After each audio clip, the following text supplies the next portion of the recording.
I saw her again today. Same corner table, same cup, black coffee, no sugar.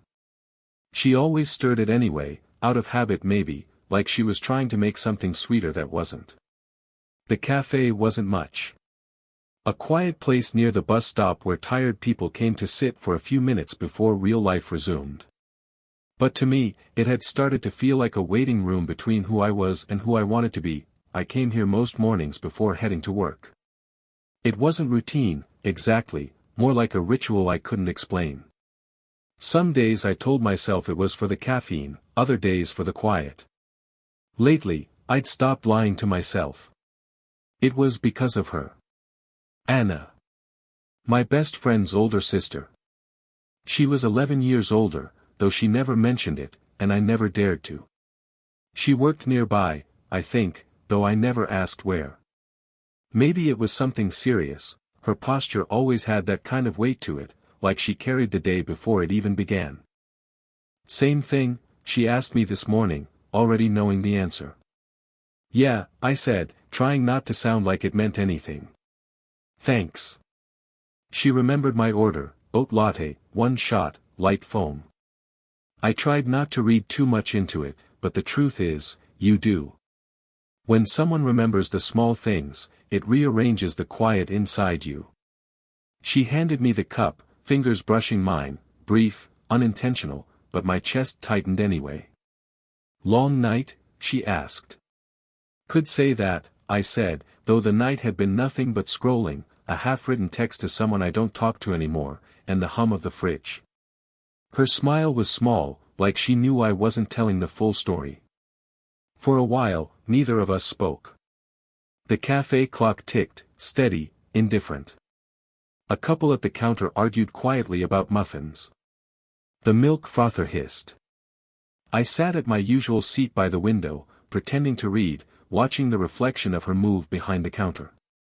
She caught me once. Do I have something on my face? She asked, smirking. I looked down, embarrassed. Just, trying to figure out if you ever take a day off. I don't, she said. Some of us don't get to. There was something in her tone, tired, maybe, or protective. Like she was talking about more than work. She came over to clear a table near me. I folded my napkin into smaller and smaller squares until it tore. Her perfume, faint, citrus and rain, lingered just long enough for my thoughts to trip over themselves. She looked at me then. Not long, but long enough to make everything else blur. You okay? She asked quietly. I wanted to say yes. Or maybe no. But the truth caught somewhere between my throat and heart. Yeah, I said. Just, thinking. Dangerous habit, she said with a half smile, and went back to the counter. By the time I finished my drink, the morning rush had started. I stood up, slipped my phone from my pocket, a few unsent messages to her brother still sitting there. I typed something new, deleted it, then looked up. She was watching me. Not expectantly. Just, watching. Like she already knew I'd leave without saying anything that mattered. I gave a small nod, she returned it, and that should have been the end of it. But as I reached the door, my phone buzzed. Unknown number, you left your sketchbook last week. Want to come get it? Her name wasn't saved, but I didn't need it to know who it was. I didn't reply right away. Her message sat on my screen while the bus rattled down the street. You left your sketchbook last week. Want to come get it? It wasn't really a question, it was an opening. I told myself it was just about the sketchbook. That she was being polite. But by the time I found myself outside the cafe again, evening light folding itself over the windows, I knew I wasn't there for the sketchbook. She was wiping down tables when she saw me. The place was nearly empty. Didn't think you'd actually come, she said, half smiling, half guarded. I wasn't sure I would, I admitted. She pulled the sketchbook from under the counter, the corners slightly bent. You draw. Mostly when I can't sleep, I said. Helps quiet things down. She nodded like she understood that kind of restlessness. Used to do that. Not drawing, though. I'd write letters I never sent. I looked at her, the way she said it. Like those letters still existed somewhere, folded into the life she never got to live. What happened to them? I asked. She shrugged. Probably at the bottom of some drawer. Or the trash. Some things aren't meant to be kept. There was a silence after that, not heavy, just careful. I sat down while she refilled my cup. Steam curled between us like a veil. The radio hummed low, some old song that sounded like it knew how tired we both were. Her hand brushed mine when she passed me the cup. Again, that unintentional jolt. My throat tightened before I could steady it. Your brother still talk about me? I asked, trying to sound casual. She gave a faint laugh. Sometimes.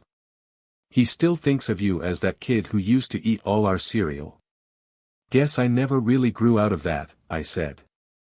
You did, she said softly, almost under her breath. It shouldn't have meant anything, but it did. She sat across from me, wiping her palms on a towel even though they were already dry. I could feel her weighing something unsaid. I used to be married, she said finally. Didn't end ugly, just ended. Sometimes that's worse. I didn't know what to say. I just nodded, tracing a ring of coffee on the table with my thumb. The clock above us ticked. Somewhere outside, a bus sighed at a stoplight.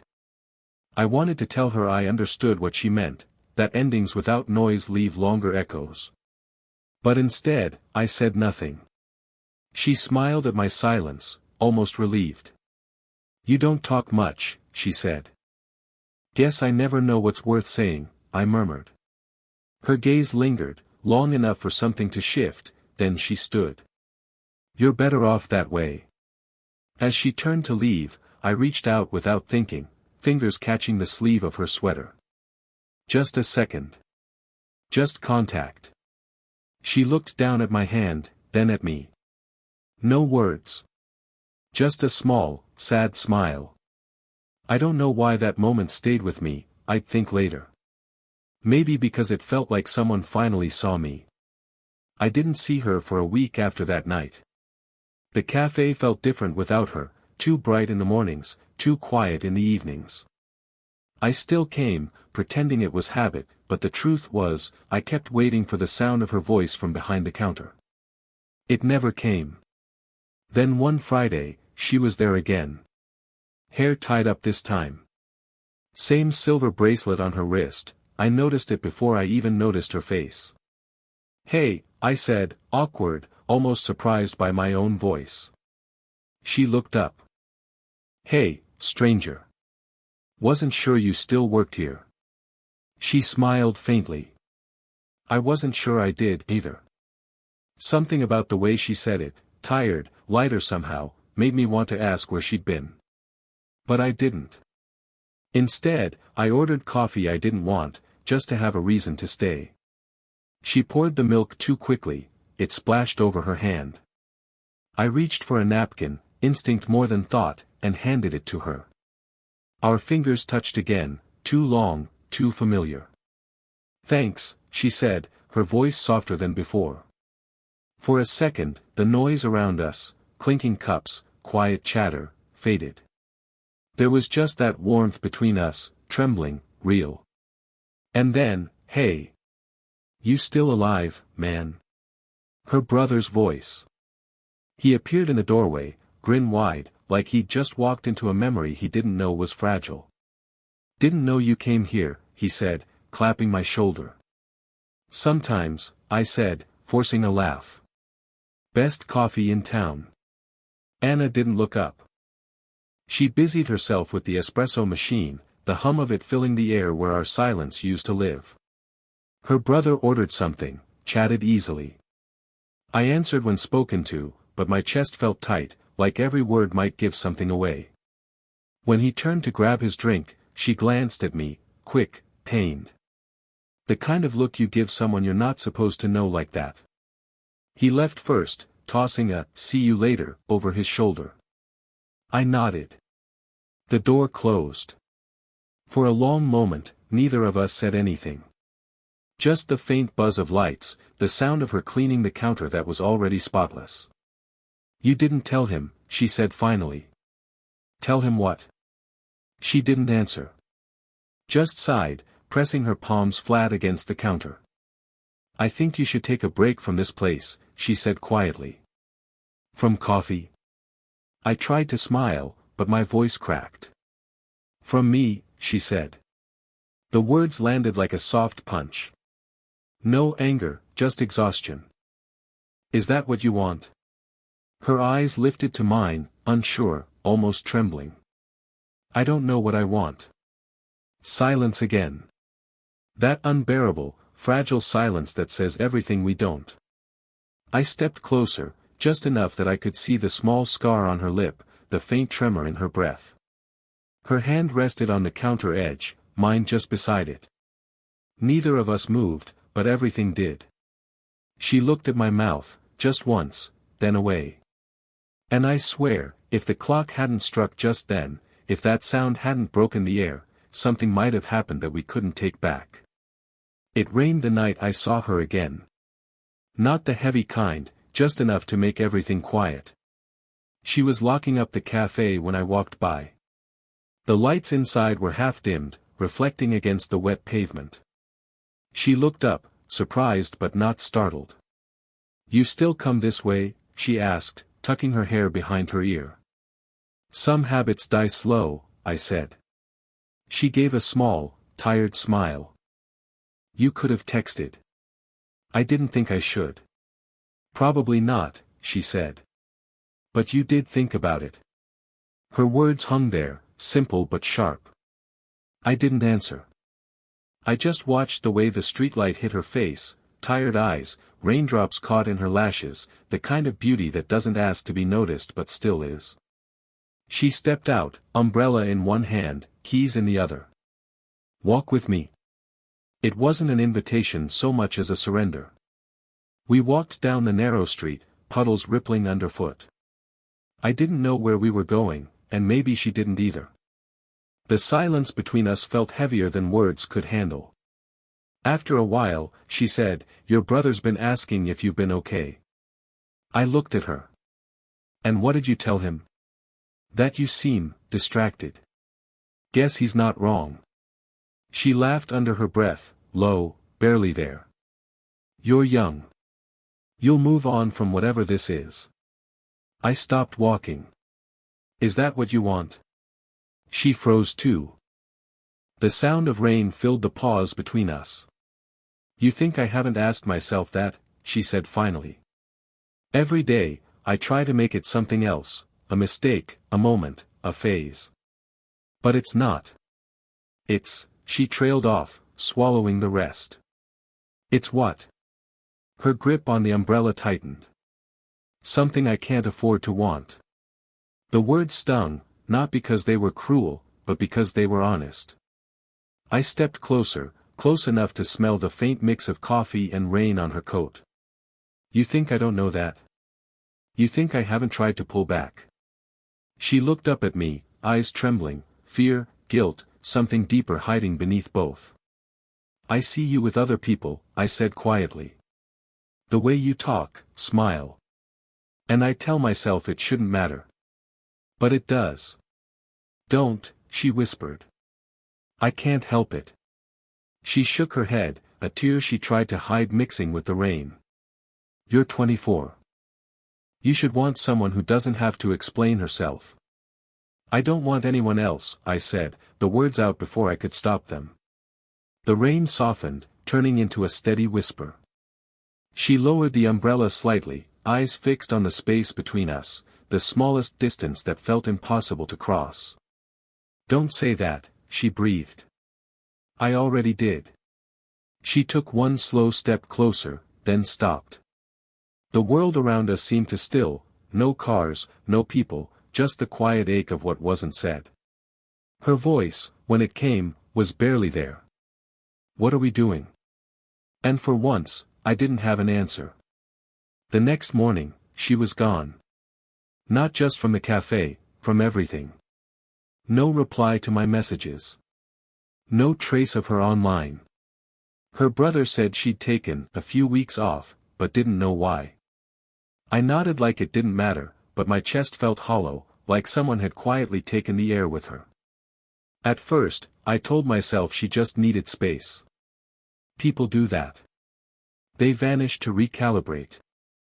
But days turned into weeks, and her absence began to feel like a decision. I stopped going to the cafe. Couldn't stand the sight of that counter, that chair by the window, the sound of the doorbell when it opened. Each one felt like her ghost might step through it. Instead, I started walking at night. Past her street sometimes. I told myself it was coincidence. But when you start avoiding your own honesty, you notice how loud your footsteps get. Then one evening, I saw her. She was standing outside her building, talking to someone, a man, maybe mid-40s, wearing a dark coat. He handed her something small, a key, maybe, and smiled. She smiled back, the same quiet smile that once undid me. I froze half a block away. My body wanted to move forward, but my mind said don't. She looked different, hair shorter, posture tighter, like she'd folded herself back into something safe. I don't know how long I stood there before walking away.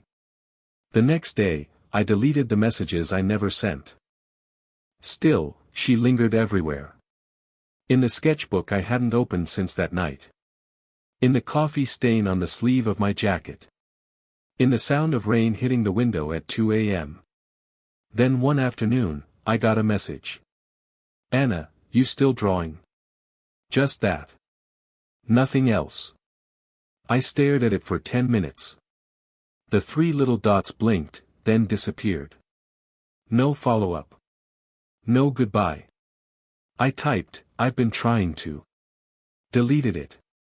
Typed again, I miss seeing you there. Deleted that too. In the end, I sent nothing.